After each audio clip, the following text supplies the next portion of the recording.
ছি ছি ছি, তুই এত নিচে নেমে গেছিস, তোর জন্য গ্রামে মুখ দেখাতে পারছি না। মা আমাকে বিয়ে দিয়ে দাও, আমি কথা দিচ্ছি বিয়ের পর আমি এসব ছেড়ে দেবো। হ্যাঁ রে, তুই এত লজ্জা ছাড়া হলি কবে থেকে? যেদিন থেকে যৌবনের ভূতটা আমার মাথায় চেপেছে সেই দিন থেকে। ঠিক আছে, কালকেই তোকে ছেলে দেখে বিয়ে দিয়ে দেবো। আপনার ছেলেকে দেখান, পছন্দ হয়ে গেলে আজই বিয়ে দিয়ে দেবো। ঠিক আছে, চলুন আমি দেখাচ্ছি।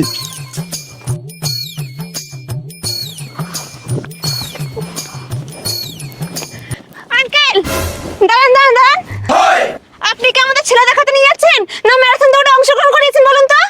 আরে আসুন না বাবা, এসে গেছি একটুখানি। আসুন আসুন, এই তো আমার ছেলে, এই তো। এ কি, আপনার ছেলের মাথা নিচের দিকে পা উপরের দিকে করে রেখেছে কেন? এমন কথা বলো না, ও ব্রহ্মচার্য ধ্যানে আছে, পাপ লাগবে যে। আসো আসো আসো। খোকা খোকা, কি হয়েছে বাবা? তুমি আমার ধ্যান ভাঙলে কেন? খোকা তোর জন্য সম্বন্ধ নিয়ে এসেছি।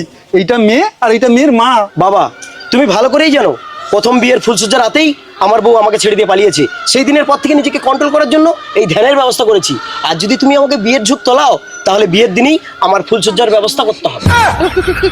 যাই সেটা তাই সেই মিলে। বাবা এ কি করে সম্ভব? সম্ভব, সবকিছুই সম্ভব, এ বিয়ে হবেই। বাবা বিয়ে হবে, বিয়ে হবে। দাদা দাদা দাদা বাবা বিয়ে হয়ে গেছে, যাও তুমি আবার ফুলসজ্জার খাটটা সাজাও। যাও যাও যাও, ঠিক আছে, ঠিক আছে। যাও চলুন শাশুড়ি মা, ফুলসজ্জা হবে। বউটা কোথায় গেল রে?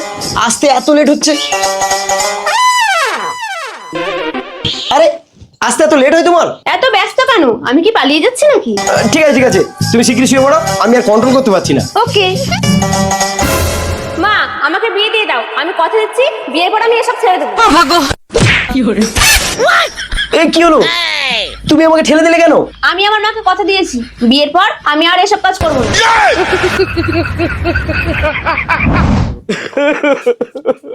কি হলো বাবা, ওর সহ্য হয়নি? কাঁদছো কেন বাবা? কি